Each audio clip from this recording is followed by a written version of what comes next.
That's all trip. இது ஒரு auto மற்றும் கேப் புக்கிங் ஆப். சின்ன டவுன்களுக்கு விசேஷம், கோயில், குளம்னு டூர் போறவங்க ஆட்டோ கேப் கிடைக்காம ரொம்ப கஷ்டப்படுவாங்க. அவங்களுக்கு இந்த ஆப் ரொம்ப பிரயோஜனமா இருக்கும். கீழே டிஸ்கிரிப்ஷன்ல இருக்க லிங்கை கிளிக் பண்ணி தட்ஸ் ஆல் ட்ரிப்பை டவுன்லோட் பண்ணிக்கோங்க. திருவாரூர் சட்டமன்ற தொகுதியினுடைய கள நிலவரங்களை எடுத்து பார்க்கின்ற பொழுது திருவாரூர் சட்டமன்ற தொகுதியில் மொத்தம் 4 சட்டமன்ற தொகுதிகள் இருக்கின்றன.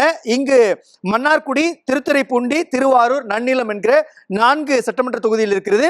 இதில் மன்னார்குடி சட்டமன்ற தொகுதியை பார்க்கின்ற பொழுது 41.50% வாக்குகளோடு திமுகவும், 28.43% வாக்குகளோடு அதிமுகவும், 10.43% வாக்குகளோடு தமிழக வெற்றி கழகமும், 7.76% வாக்குகளோடு நாம் தமிழர் கட்சியும், 11.88% வாக்குகளோடு மற்றவர்களும் இருக்கிறார்கள். திருத்துறைப்பூண்டி சட்டமன்ற தொகுதியை பொறுத்தவரை 49.69% வாக்குகளோடு திமுகவும், 32.86% வாக்குகளோடு அதிமுகவும், 11.20% வாக்குகளோடு தமிழக வெற்றி கழகம் இருக்கிறது.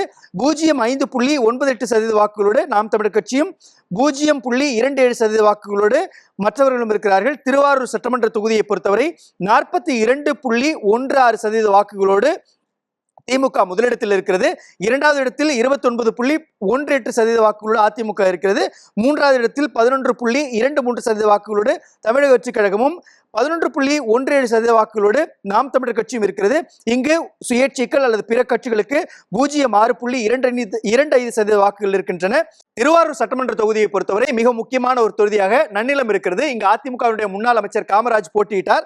அவரை பொறுத்தவரை 39.22% திமுக இங்கு இரண்டாவது இடத்திற்கு தள்ளப்பட்டிருக்கிறது.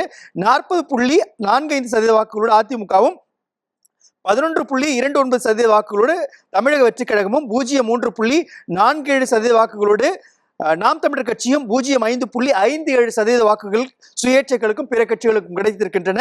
தஞ்சாவூர் மற்றும் திருவாரூர் தன்னுடைய கள நிலவரங்களை விரிவாக பார்க்கலாம். ஜெய்சி, எப்படி முக்கியமான தொகுதிகளில் ஒன்று தஞ்சாவூர், திருவாரூர், இங்கேயுமே அதிமுக வெர்சஸ் திமுக என்றுதான் களம் இருக்குது. இல்லை, ஆக்சுவலாக வந்து பொதுவாகவே தமிழ்நாட்டை பொறுத்த மட்டும் விவசாயிகள் ரொம்ப அதிருப்தியில் இருக்காங்க. இந்த விவசாயிகளோட அதிருப்தி தான் இது காமிக்குது. ஆனாலும் திமுக மேல ஒரு பற்று இருக்கு. அங்க வந்து டிராவிடியன் பிலாசபி ரொம்ப அதிகம், கம்யூனிஸ்ட் பிலாசபி ரொம்ப அதிகம். அதனாலதான் உங்களுக்கு வந்து இந்த மாதிரி வருது. தாவேகா இந்த ஓட்டெல்லாம் வாங்காம இருந்தாங்கன்னு வச்சுக்கோங்க, சில ஓட்டுகள் அதிமுக பக்கமும் போகலாம். ஆனா அதற்கு அதிமுக பண்ண வேண்டிய வேலை என்னன்னா, அவங்க டெல்டாக்கு என்ன பண்ணாங்க, டெல்டாவை ப்ரொடெக்டிங் ஜோனா பண்ணாங்க, ஃபார்மர்ஸுக்கு எந்த மாதிரியான, விவசாயிகளுக்கு எந்த மாதிரியான திட்டங்கள் எல்லாம் கொடுத்தாங்க, அந்த சப்சிடி எவ்வளவு கொடுத்தாங்க, கிராப் இன்சூரன்ஸ்ல எவ்வளவு கொடுத்தாங்க, இதெல்லாம் போய் மக்களா பேசுறாங்களே தவிர இதை பற்றி பேச்சு நரேட்டிவ் செட் ஆகல. இப்ப ஸ்டாலின் தான் வராரு, விடியல் தர போறாருங்கிற அளவுக்கு நரேட்டிவ் செட் பண்ணாங்கல்ல 2021. எடப்பாடியார் பண்ண வேண்டிய வேலையை, உங்க டீம் பண்ண வேண்டிய வேலையை, அந்த நரேட்டிவ் செட் பண்ணும். ஏன்னா திருவையாறு ஓகே, தஞ்சாவூர் ஓகே, ஒருத்தநாடுல வந்து 21% வந்து வைத்தியலிங்கம் கிட்ட இருக்கும்னு நினைக்கிறேன் ஓட்டு. ஆமா, அவர் திமுக பக்கம் போயிட்டாருன்னா அதிமுக இன்னும் ஜாஸ்தி வின் பண்ணும். பட்டுக்கோட்டை ஓகே, பேராவூர்ல எனக்கு தெரிஞ்சு பிஜேபி இது அதிமுக வாய்ப்பு அதிகம் இருக்கு. பாபநாசம்ல ரைட், திருவிடைமருதூர்ல என்னால ஒத்துக்க முடியாது. ஏன்னா மினிஸ்டர் கோவை செழியன் வந்து அவர் வந்து கொஞ்சம் ஸ்ட்ராங் மேன் அவரு, அதனால நான் அதை நான் டிஃபர் பண்றேன். கும்பகோணத்துல கரெக்ட், மன்னார்குடி ஓகே, திருத்துறைப்பூண்டியும் okay, Thiruvarur okay, Nannilam last டைமே ரொம்ப சொற்ப வித்தியாசம் ஜெயிச்சாரு. அப்படிதான் போகும். அதாவது இங்க வந்து ஒருத்த நாடு எடுத்துக்கிட்டாலும் திருவையாறு, தஞ்சாவூர், கொல்லை, ஒருத்த நாடு எடுத்துக்கிட்டா வந்து வைத்திலிங்கத்திற்கு இப்பொழுது இல்லை, மக்கள் மத்தியில் செல்வாக்கெல்லாம். இதுதான் யதார்த்தமான இப்போ உள்ள கள நிலவரம். அதனால அங்கே அதிமுக என்ற விஷயம் வரும்பொழுது அது புரிஞ்சுக்கிட முடியுது ஒன்று. அதே மாதிரி வந்து பட்டுக்கோட்டை, பேராவூர் நிலாம் முத்தரையர் மக்கள் வந்து இப்போ கடுமையான அதிருப்தியில் இருக்காங்க ஆளுங்கட்சி மேலே. அதனால இது அளவுக்கு வருமா, அதிமுகவுக்கு வாய்ப்பு இருக்கிறது என்பதெல்லாம் செய்திகள் வந்துகிட்டு இருக்கு. அதே போல வந்து அதே மாதிரி இப்போ திருவாரூர் எடுத்துக்கிட்டீங்கன்னா பூண்டி கலைவாணன் வெர்சஸ் ஆர் காமராஜ் அப்படின்னு தானே இருக்கும் களம். திமுகவுடைய நன்னிலத்துலதான் நேரடியா காமராஜ் இருக்காரு. திருவாரூர்ல பூண்டி கலைவாணன், நன்னிலத்துல ஆனா அந்த மாவட்டம்னு பொறுத்தவரை அவங்க 2 பேர் தான். நன்னிலத்துல மீண்டும் காமராஜ் வருவதற்குள்ள வாய்ப்புகள் இருக்குங்க.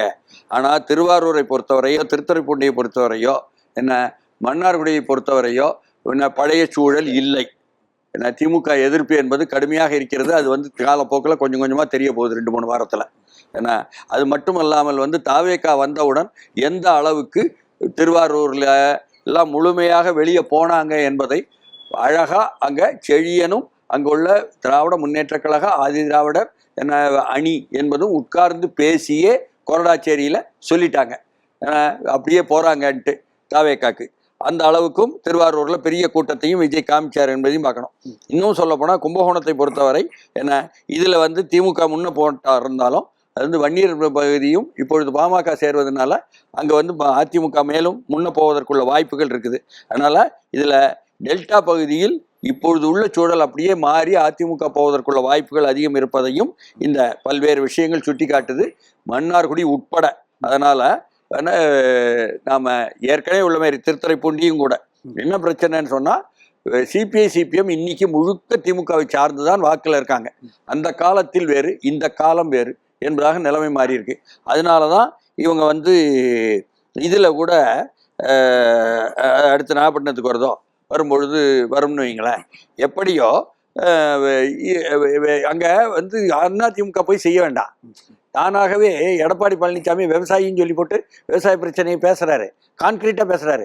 கொள்முதல்லாம் வந்து பண்ணலாங்கிறதுக்கும் ஒழுங்கா பண்ணலாங்கிறதுக்கும் அதுக்கு ஒழுங்குபடுத்தி வைக்கலாங்கிறதுக்கும் அந்த மழை தண்ணியில வந்து பயிர் முளைச்சது என்பதையும் ரசிச்சு சிரிக்கிறாங்க எடப்பாடியுடைய பேச்சை.